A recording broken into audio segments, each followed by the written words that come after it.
Hey everyone, so today I will be breaking down Eve L. Ewing's poem, The Discount Mega Mall. So this poem is essentially an elegy, which is a formal song or poem mourning the dead, but instead of a person, Ewing is mourning a lost community space.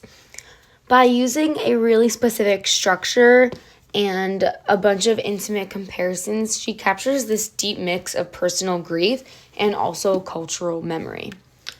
She's proving that when a local place closes down, a piece of its neighborhood's identity goes with it. So, first, I just want to highlight how narrow and long the poem looks on the page.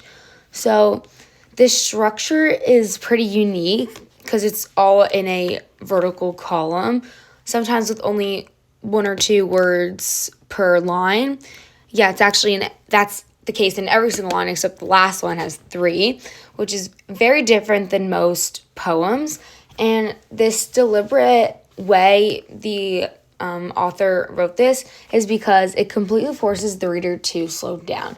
And it really makes you think about every single word because there's so little of them. So every single word drops a heavy meaning, which creates a quiet, slower pace that matches someone who is grieving in the real world.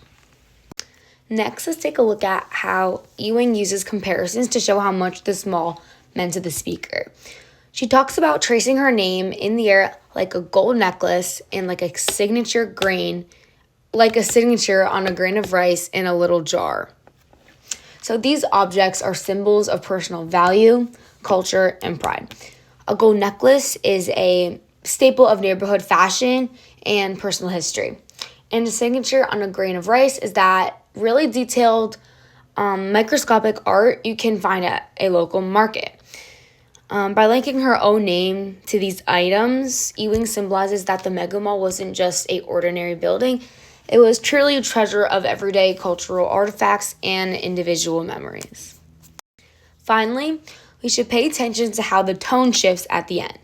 The poem moves away from the small, intimate moments and expands into something larger. So she writes like a dusk, like the end of things beloved. So dusk is that specific time of day when the light is actively fading to the darkness. So by switching her metaphor from a tiny grain of rice to a literal sunset, Ewing elevates the closing of a local mall into a more universal tragedy. She's showing us that the loss of a communal space feels like the end of an era for these people who loved it in the community. So overall, Ewing shows us that places like the Discount Mega Mall or even the Fontana Indoor swap meet from the warm-up video from earlier that I attached are anchors for cultural memory. So when they vanish, the impact is really difficult on these local community members because it's so heavy, quiet, and felt by everyone. So that's all. Thanks for listening.